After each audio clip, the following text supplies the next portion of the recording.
Olá, tudo bem? Estamos aqui, trabalhadoras e trabalhadores do Brasil, mais uma vez com o nosso Conversa na Margem Esquerda.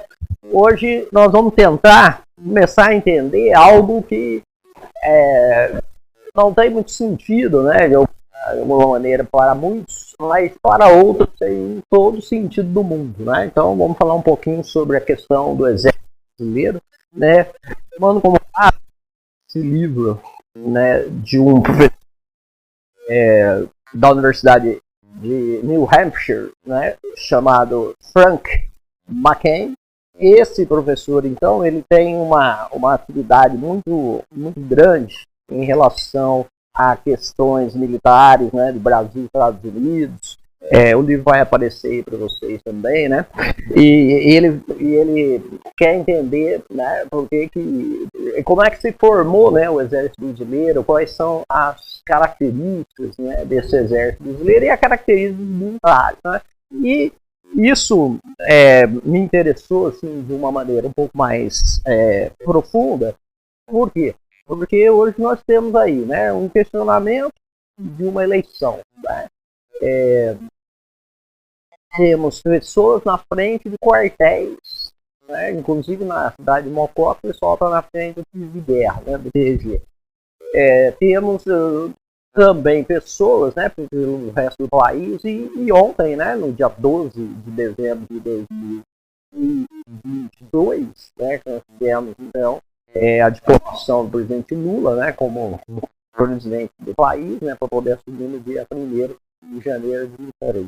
Então, nós tivemos atos, né, praticamente de vandalismo, seria dizer pouco, né? Nós tivemos atos, né, praticamente terroristas aí, né, de pessoas, né, que não aceitam o resultado da eleição, que querem uma intervenção militar, né, no processo político, querem um governo militar, não sabe direito se o pessoal quer o Bolsonaro no governo ainda, ou se quer que os militares tomem o poder diretamente, como fizeram em 1964, no golpe de Estado, né, no golpe militar. Então, a gente tem, né, sempre uma concepção, né, nós somos, né, da área, né, do espectro político democrático, né, defendemos a democracia acima de tudo. Nós temos aí uma ideia, né, de que os militares têm a sua função, né, e a função é a proteção das fronteiras internacionais, né, a ideia de guardar essas fronteiras, né, de guardar a soberania nacional. Se bem que, né, não foi muito assim durante algum tempo no país, né, e a própria Constituição do Brasil hoje, né, vigente, né, que é a Constituição de 1988, é uma Constituição plenamente democrática, ela sofreu a influência na época, né, na Constituinte de 87, 86, 87, né, já 87, né, quando o pessoal se reuniu, né, e 88, né, até outubro, quando ela foi promulgada. Então o pessoal discutiu, né, e houve ali, durante o governo Sarney, né, houve uma interferência militar que ainda, né, jogou a questão das Forças Armadas para uma ideia de defesa interna, né, de manutenção da lei, da ordem interna e tal, e esse artigo 142 mais outros, né, infraconstitucionais ali, eles tornaram a coisa meio nebulosa, né, em termos dessa intervenção militar, né, que pode se colocar no país. Então, na política, né, principalmente, da intervenção mesmo, né, na questão mesmo de, muitas vezes as pessoas, né, entendem assim, os próximos entendem que eles podem interferir na política, né, porque isso historicamente, né, mas hoje existe uma ideia, né, de se o próprio texto constitucional ele possibilita isso, né? Que efetivamente o Supremo Tribunal Federal, né, o próprio Ministério Público, né, né, que tem que cuidar muitas vezes da ideia de atos ilegais, né, do próprio Ministério Público, depois do próprio Supremo Federal, de interpretação, né, de que essa esse artigo 142 da Constituição, ele não permite, né, a atuação dos militares em termos políticos internos, né, mas existe uma dubiedade efetiva, porque historicamente, né, o que aconteceu durante a ditadura militar em 1967 e 1969, nós tivemos ali alterações constitucionais importantes, né, a Constituição vigente era de 46, os juristas até falam da Constituição de 67, da Constituição de 69, né? Onde os atos institucionais, discricionários, ditatoriais, nos de Castelo Branco, né? Castelo Branco, Marechal Costa e Silva, foram colocados dentro do arcabouço constitucional, né? Então, tínhamos efetivamente uma lei autoritária, né? Até uma constituição, né? Vou dizer, né? Uma constituição autoritária, permitindo que o presidente pudesse fazer intervenção no poder legislativo, no poder judiciário, né? Pudesse haver censura, pudesse haver o fechamento do Congresso Nacional, né, por parte de ato, né, unilateral do presidente da República e tudo mais. Aí, inclusive decretar estado de sítio, estado de guerra, né, e tal, bastante complicado. Então, historicamente, o general Leônidas Pires, né, que era o ministro do Exército, no momento em que houve, né, a posse, né, haveria a posse do Tancredo Neves, né, no dia 15 de março de 1985, ele simplesmente falou, olha, o Sarney, quem vai assumir é você. Tá? Então, por quê? Porque havia uma dúvida, né, se o Tancredo pôde assumir, porque para a mesa de cirurgia lá, ele estava com um problema, né, não pôde tomar posse. E aí, se haveria a posse do presidente da Câmara, né, ou do vice-presidente eleito, né, então foi o general Leônidas Pires que falou, não, quem vai é o Sarney, pronto, né, então, quer dizer, há uma intervenção direta, né, dos militares aí. Por quê? Porque havia essa dúvida, né, mas os militares foram lá e acabaram rompendo com a dúvida, né, rompendo a dúvida de que o ministro da época, né, chamado ministro do Exército, foi lá e falou, não, quem vai assumir é o vice-eleito e tal. E aí a história do Brasil mostra que, infelizmente, né, o Tancredo morreu em abril, né, e depois o Sarney ficou durante o mandato e no governo Sarney foram convocados eleitores constituintes, né, e tal. Então foram eleitos os senadores do Estado, foram eleitos deputados federais, que seriam, então, constituintes. Né? E, nesse famoso artigo, né, 142, houve uma influência muito grande dos militares ali, né? Inclusive mantendo aquelas atitudes, né, e aquelas leis, né, autoritárias daquilo que vinha de 67, 69. Né? Então não mudou muito, né? Mesmo a Constituição sendo democrática nos outros artigos e tal, a questão da função dos militares não mudou muito, inclusive dando aos militares a possibilidade de uma integração direta com as polícias militares, são estaduais, e deveriam, né, de uma certa forma, estar ligadas aos governadores, né? Então, quer dizer, durante a ditadura, o que acabou acontecendo, né? Quer dizer, primeiro que todas as polícias, né, que eram forças públicas e tal, etc., elas foram militarizadas, né? Após a Constituição de 69. E todas as polícias militares dos estados brasileiros, né, ficaram submetidos ao ministro do Exército. E as forças das polícias militares são consideradas complementares do Exército. Então, quem que efetivamente manda na polícia ou nas polícias militares são os generais do Exército. Tanto é que, durante a época da ditadura, para que houvesse o secretário de Segurança Pública Estadual, esse secretário de Segurança Pública Estadual tinha que ser aprovado pelo Ministério do Exército. Né? Então, não era de livre escolha do governador de estado. Né? Era o próprio ministro do Exército que dizia, né? E poderia ser esse ou aquele. E, normalmente, né, oficiais generais, né, ou mesmo coronéis, né, tenentes coronéis tal, do Exército que eram indicados para serem os secretários de Segurança Pública, né, estaduais. Então, houve uma militarização muito grande, né, da questão policial também no Brasil, né? E o que aconteceu também? Houve uma interferência política, né, dos militares, né, nas próprias questões estaduais, né? E a própria ideia, né, de como a polícia hoje se comporta, né, qual é o seu efetivo tratamento, né, em relação às populações mais pobres, né, populações pretas e tal, né, isso vem muito do autoritarismo militar, né, então.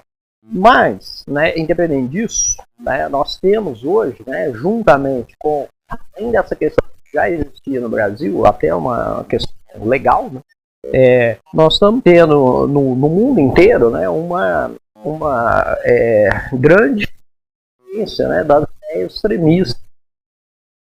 Então, você vê, na própria Alemanha hoje, né, hoje que eu digo, né, esses dias atrás, né, ontem foi desbaratado lá, né, foram presos, né, pessoas, né, ligadas a grupos neonazistas, né, que estavam pensando até em tomar o poder na Alemanha, né, fazendo um ataque ao Congresso Nacional, né, deles, lá o Reichstag, né, tal, que eles falam, né, e esse pessoal foi tudo preso, né. Inclusive tendo ligações aqui com o Brasil. Um dos líderes lá tem negócios aqui no Brasil, né? Tem propriedade e tal, e negócios em Santa Catarina, né? Que é um estado extremamente germanizado e nazificado, né? Não é de hoje, né? Então, o que acontece? No Brasil, juntando o fato de haver uma ideia, né, de que os militares são pessoas que podem assumir a liderança política e a direção política do país, né? Junto com essas ideias mais extremistas de direita, né? Então nós temos um caldo aqui muito violento, né? Um caldo cultural, né? Um caldo até, vamos dizer, social, né? Extremamente violento, e nós estamos vendo aí, né, essa violência se estabelecer já na própria capital federal, em Brasília, ontem, né? Ônibus, né, que foram queimados, né, mais de 8 automóveis, né, particulares também queimados, na tentativa de invadir a sede da polícia, né. Então, quer dizer, nós temos esse caldo aí, né, no país hoje, mas isso, né, ele vem de algum tempo, né. Então eu me interessei em tentar, quer dizer, é bastante difícil, né, você ter uma explicação, né, para isso, né? Por quê? Porque, na realidade, quando se pede interferência, né, ou intervenção militar, ou golpe, ou ditadura, né, não se tem propriamente, né, uma personalização. Então eles não querem este ou aquele ou outro e tal, etc. Né? Eles querem a intervenção militar. Né? Então essas pessoas, elas nem conhecem muitas vezes, né, os oficiais generais do Exército, os oficiais generais da Aeronáutica, os oficiais generais da Marinha, mas eles querem, né, que haja uma intervenção militar, né? Eles querem que isso aconteça. E por quê? Porque, genericamente, né, os militares seriam pessoas honestas, né, pessoas que poderiam levar o país, né, numa direção de progresso, com ordem, legalidade e tudo mais, né? Numa concepção, né, conservadora, né, do que é ordem e legalidade, né? Até porque se eles fossem seriamente, né, favoráveis à lei, à ordem, à legalidade, eles não teriam o que fizeram ontem, né, queimar ônibus, tentar invadir a sede da polícia, né, tal e tudo mais, né? Eles tentariam outras formas, né? E isso já demonstra até uma certa ideia, né, de que eles realmente perderam, né? Então eles estão meio já desesperados e tudo mais, partindo já para a violência física e tudo mais, né? E que foi também algo bem característico, né, dos atuantes do governo, né, do desgoverno atual, está acabando, né, e também da própria ideia, né, de você armar a população e tudo mais, né? Então a gente vai tentar chegar a uma mínimo de explicação, né, por que será que parte da população brasileira tem uma fissura na questão militar, né? Então, bom, a gente não pode negar também que o Brasil, né, sempre teve uma centralização política muito grande, né? O Brasil sempre foi um país caracterizado, né, por governos autoritários, independente do momento histórico do Brasil, né? Se você pegar, né, para não ir longe, né, e trazer como a história do Brasil mesmo propriamente, né, da independência de 1822, né, que agora nós completamos 200 anos, né? Quando houve a independência do Brasil, nós tivemos um governo autoritário, né? Dom Pedro I, inclusive, era um cara absolutista, né? O primeiro imperador do Brasil. A primeira Constituição do Brasil era uma Constituição autoritária, né? Que trazia até a existência do quarto poder, é mais ou menos como os militares se veem agora, né? Como poder moderador, aonde ele poderia intervir, né? E acabar com qualquer problema que houvesse entre os outros três poderes, né? Então o imperador mais o Conselho de Estado, que era indicado por ele, né, poderia então fazer intervenções no poder legislativo e no poder judiciário, né? E o poder executivo era já o imperador e os ministros, né, do império, né? Então, quer dizer, nós temos aí uma caracterização até legal, né, de autoritarismo, centralismo, né, e tudo mais. E, inclusive, né, na época de Dom Pedro, nós tivemos uma grande repressão ao movimento, né, que era o movimento republicano, separatista, liberais pernambucanos, né, que foi a Confederação do Equador, e de alguma forma também era uma continuação da Revolução Pernambucana de 1817, né, que é ainda a época do pai de Dom Pedro, aqui no Brasil, governando, né, o rei de Portugal, João VI. Então, o que nós temos aí? Já essa de longa duração, essa história de autoritarismo, né? Mesmo com a proclamação da República, e aí nós já temos uma intervenção militar. E o interessante é que na época da monarquia havia, né, na elite política brasileira, né, na elite também era uma casta, né, dominante em termos econômicos, né, havia um grande medo dos militares. Né? Por quê? Né, de fortalecer, né, os militares. E por que isso? Porque as repúblicas hispano-americanas, quando elas fizeram a sua independência por grandes caudilhos, né, grandes chefes militares que conseguiram fazer a independência com a Espanha. Né? E então isso assustou a questão no Brasil. Né? Por quê?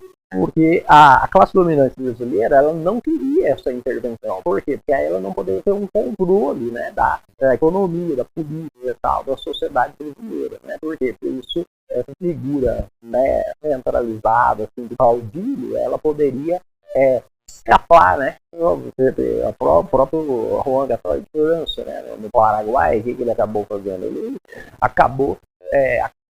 acabou com a classe praticamente de fazendeiros do Paraguai, né?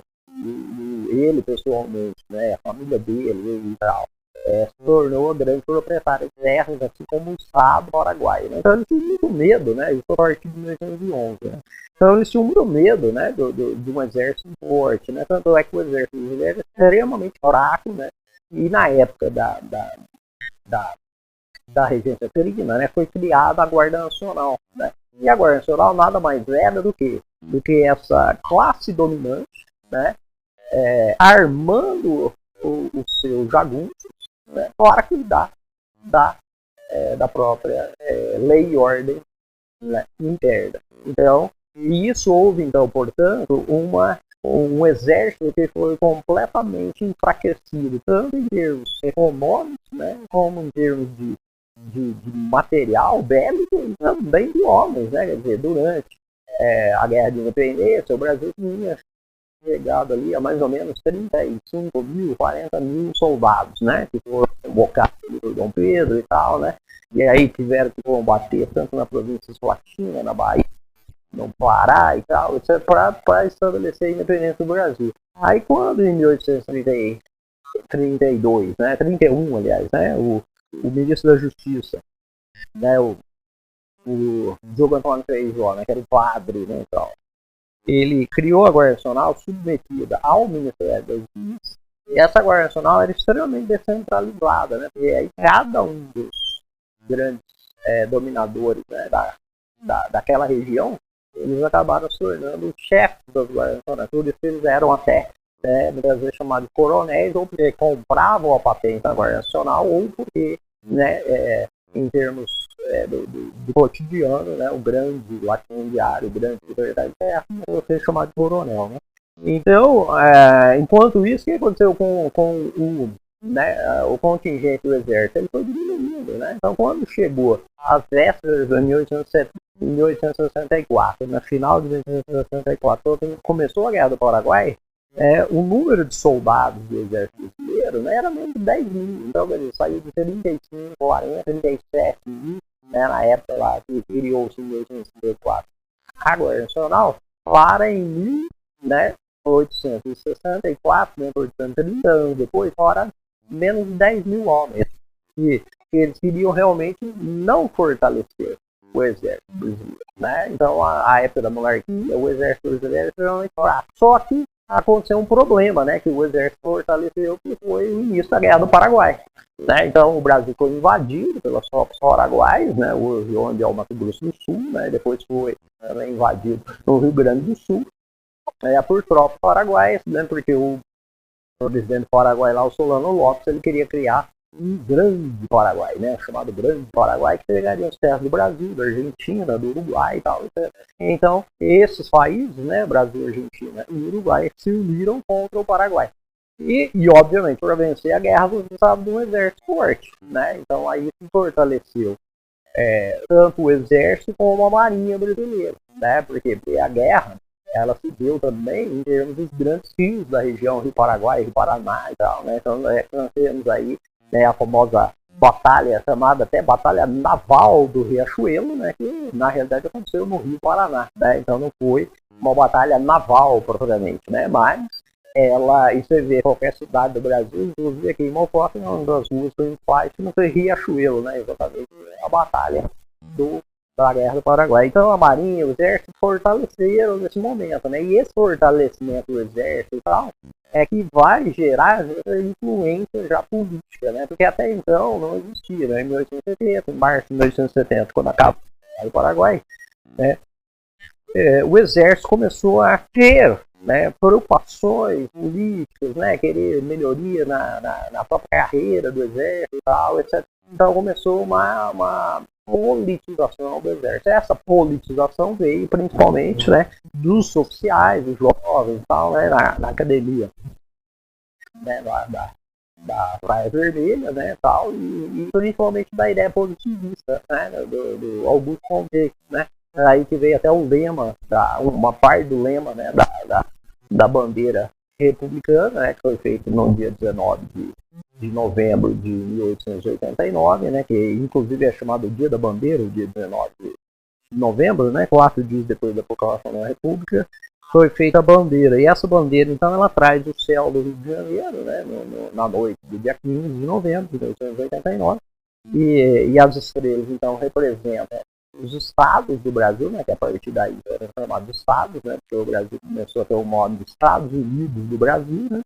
e o lema, né, parte do lema positivista, né, porque o lema positivista era amor, ordem e progresso, né, o amor por princípio, né, a ordem, né, e o progresso seria uma consequência, né, mas o amor, então, né, Augusto Conte falava do amor à humanidade, né, o amor pelo princípio, né. Mas aí eles tiraram o amor com sua ordem e progresso, né, na bandeira republicana, que é a atual bandeira brasileira, né. Então, o que acontece? A partir daí, os militares começam a ter uma participação política muito grande, né? E essa participação política, ela era um pouco, vamos dizer assim, ainda muito difusa, né? Por quê? Porque dentro do exército brasileiro, né, a partir do início do século XX, não havia academias militares mesmo, onde todos os oficiais foram educados, né? Então havia academias militares, havia poucas aqui e tal, né? Algumas no sul, no Rio de Janeiro e tal. Então não havia uma unidade, né? Essa unidade passou a ver com a criação da Academia Militar das Agulhas Negras, né? Então estamos falando aqui do Exército, né? A Marinha Nacional é outra coisa, né? A das Agulhas Negras, ela então unificou realmente a questão da formação da oficialidade brasileira, né? Então que que era um contexto de uma guerra mundial, né? O Brasil, inclusive, já estava, né? Alguns soldados brasileiros importantes, aí, né? Alguns oficiais, né? Vão participar dessa guerra, inclusive o próprio primeiro presidente da ditadura militar, né? O próprio Marechal Castelo Branco foi combatente, né? Lá na Itália, né? Na Segunda Guerra Mundial.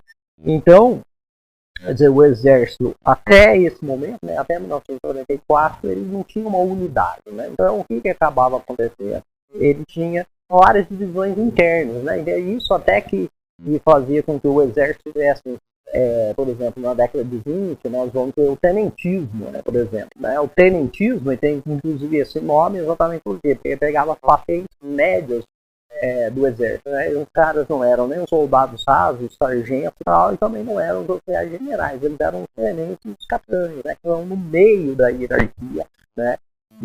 Das patentes do exército. Então o tenentismo era também uma intervenção dos militares, né? Meio difusa, né? A ideia de progresso, eles retomam a ideia, né, positivista da industrialização do Brasil, a ideia de acabar com as fraudes eleitorais, né, que eram muito comuns na Primeira República, né, e tal, que as fraudes eleitorais vão realmente acabar no Brasil de uma maneira efetiva, né, as fraudes, né, no sentido de que o resultado era quem estava no governo ganhar, né, só a partir da década de 30, né, com a criação da justiça eleitoral, né, com a criação de mecanismos, né, inclusive voto secreto, né, tal, etc., que impediriam, né, fraudes muito, né, essas fraudes eram extremas, né, a ponto de você ter um lugar onde tinha, né, 2.000 eleitores, vinha 5.000 votos ali, né, então foram lá, né, a partir da década de 30, aí o Brasil, né, a partir daí, né, 40, 50, tal, então as coisas começaram a ficar um pouco menos complicadas, né, no sentido das fraudes, né, determinarem o resultado, né, uma fraude ali sempre houve, né, mas nunca para mudar totalmente o resultado, né, dessa eleição. Então, quer dizer, ao longo dessa década aí do início do século XX, até mais ou menos a criação da Academia Militar das Agulhas Negras, né, que em Resende, né, no estado do Rio de Janeiro, né, na área ali, uma área que até é uma região montanhosa, né, tal, fica mais ou menos no caminho entre São Paulo e Rio, né, tal, etc. Então, até a criação da AMAN, o Exército era, né, uma instituição muito dividida, né, politicamente, tal, não existia, cada oficial tinha uma formação diferente da outra e tal, em termos ideológicos e tal, né, assim falando. Então, mas o que acontece, né, o historiador Zé Murilo de Carvalho, né, que foi também foi professor na Universidade Federal de Moreira, professor na Universidade Federal do Rio de Janeiro e tal, né, e que escreveu um texto dos militares, né, naquela grande obra, né, que é a História Geral da Civilização Brasileira. Então ele fala um pouco dessa questão assim, do exército, que dá para a gente começar a entender por que, né, existe na sociedade brasileira a ideia, né, de que os militares são pessoas diferenciadas, né, tal, para o bem, né, no sentido, né, de uma certa forma, né, da questão da disciplina, né, tal, a questão da honestidade e tudo mais. É que, obviamente, a gente sabe que nada tem a ver com isso na formação militar, né, porque você tem pessoas honestas que são militares e pessoas honestos que não são militares, assim como você tem desonestos que são militares e desonestos que não são militares, né? Então não é porque também, por exemplo, a pessoa faz parte de uma instituição, né, que teoricamente faz o bem, né, vamos dizer, a Igreja Católica, né? Então o cara é um clérigo, né? Ele é um padre.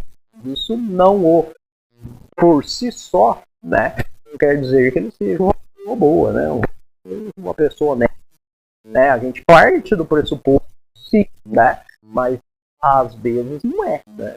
A gente tem que ter, né, um conhecimento individual, né? É lógico que a instituição também é importante, mas a questão individual é mais ainda, né? Então, o Zé Murilo de Carvalho, né, esse professor, que inclusive agora já está aposentado, né, mas está vivo, né, então ele fala que o exército ele não pode ser visto como um reflexo, né, da sociedade, das problemáticas da sociedade, né? Ele não pode ser visto como um reflexo da sociedade. Então ele não pode ser visto como um cara, porque os tenentes eram representantes da classe média. Não, ele vai falar que não é assim. Por quê? Porque independente da origem social do indivíduo que chega no exército, ele vai entrar numa instituição onde ele vai perder, né, toda essa ideia da sua origem social. Ele vai entrar numa instituição que é paralela à sociedade, né? Devido às suas próprias ideias, suas próprias leis, né, e tal, etc. Né? Por quê? Porque, por exemplo, o militar que por acaso comete uma indisciplina, ele não vai preso na cadeia normal e é julgado pela justiça comum, ele vai ser julgado pela justiça militar. Né? E ele vai ser preso dentro de uma instituição militar. Foi o caso do Bolsonaro, ele foi preso dentro de uma instituição militar, né? Porque ele cometeu atos, né, de indisciplina e tudo mais, né? E ele acabou sendo preso, né?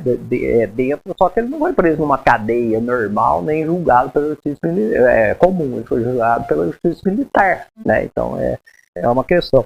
Então o Zé Murilo de Carvalho ele fala isso, né? Ele fala que o exército é uma instituição paralela, né? Então ele acaba gerando naquelas pessoas, né, que fazem parte da instituição, desde o soldado raso até o general 4 estrelas, ele passa a ter, né, uma ideia de fazer parte daquela instituição independente da sociedade, né?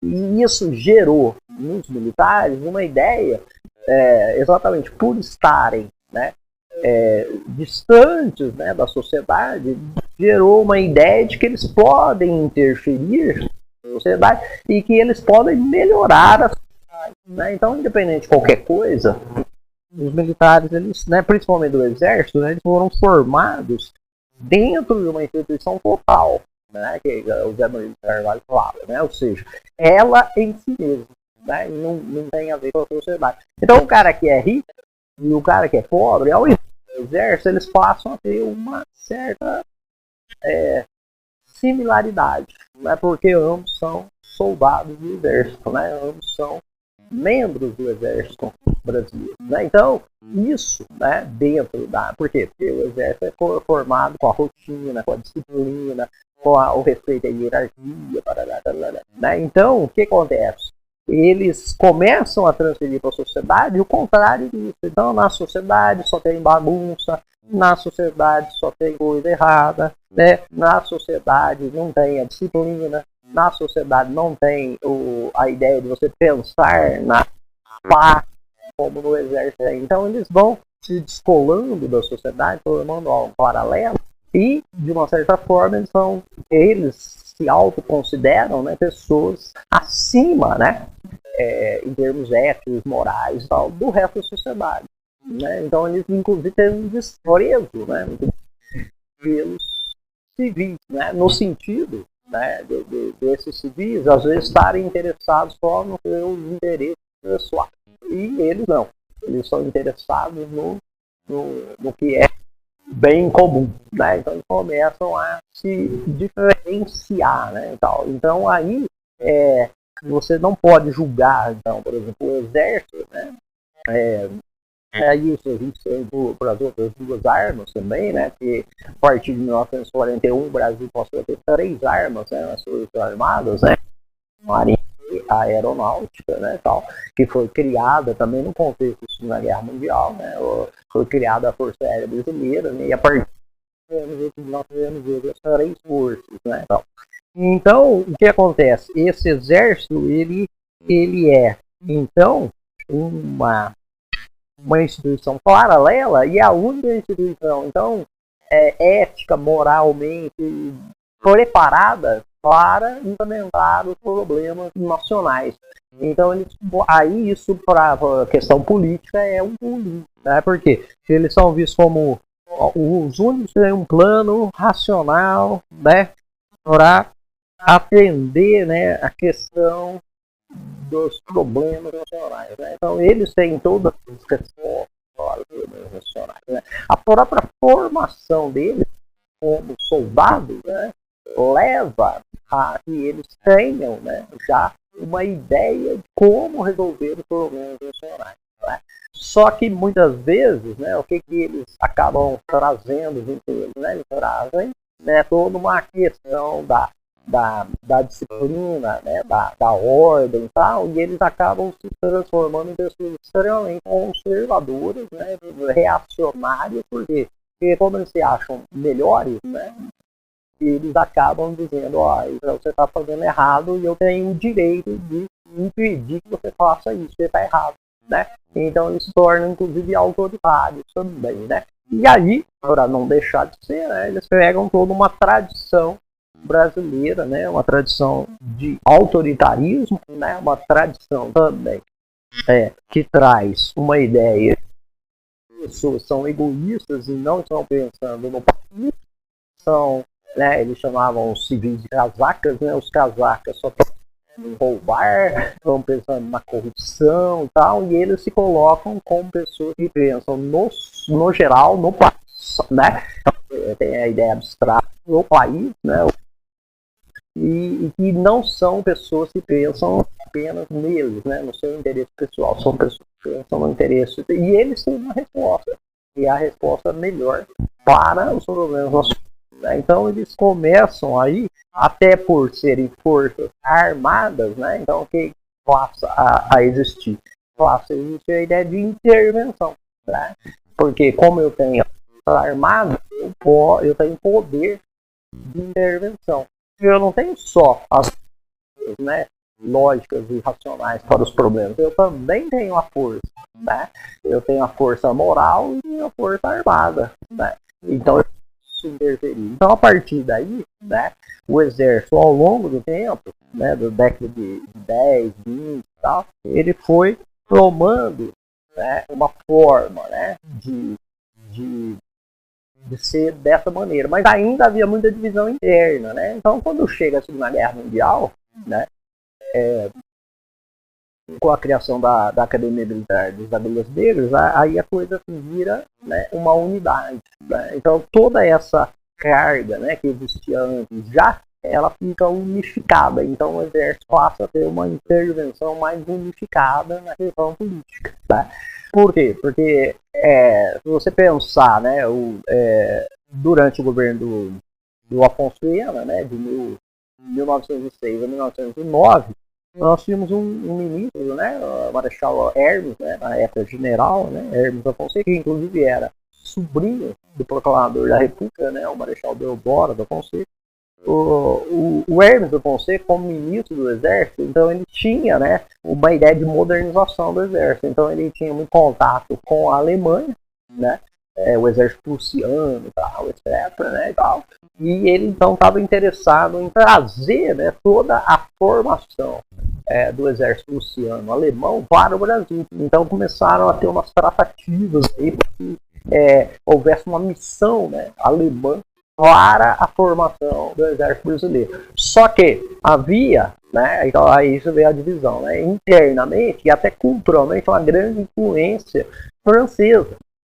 Então aí os franceses, que já eram então, né, aí inimigos, né, da Alemanha, né, porque quando a Alemanha se formou, a Alemanha se forma exatamente numa guerra contra a França, né, que é chamada Guerra Franco-Prussiana, né, que terminou lá em 1870.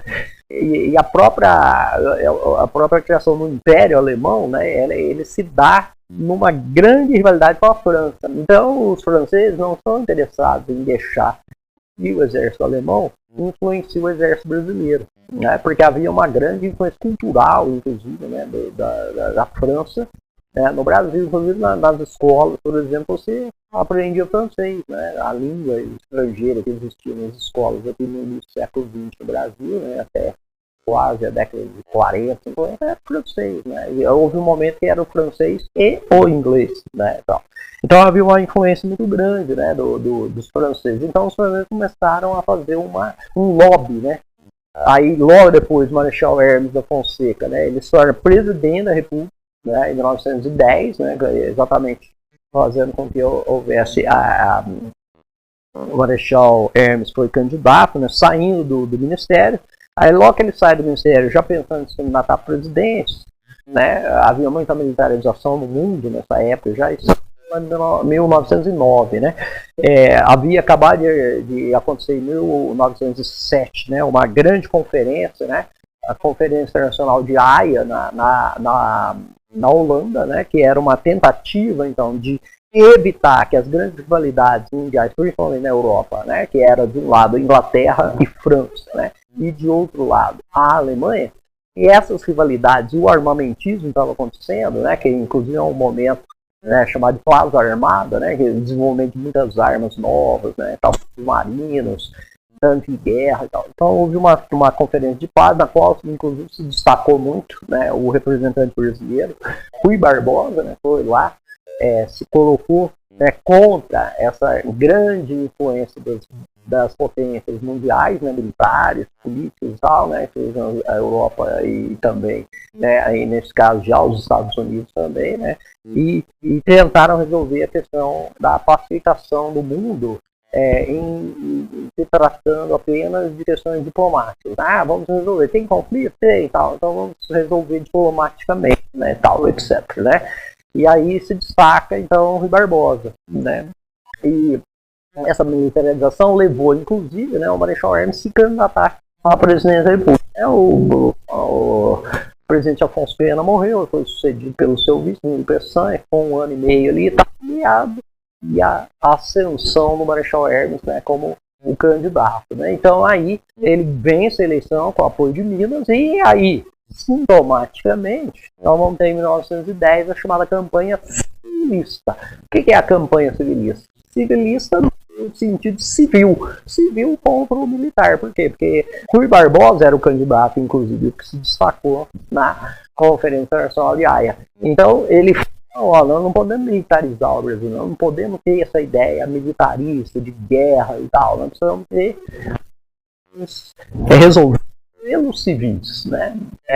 De maneira política, diplomática e tudo mais. Aí ele se contrapôs à candidatura militarista, apoiado inclusive pelo Estado de São Paulo, né? Mas não deu certo, né, meninas, né?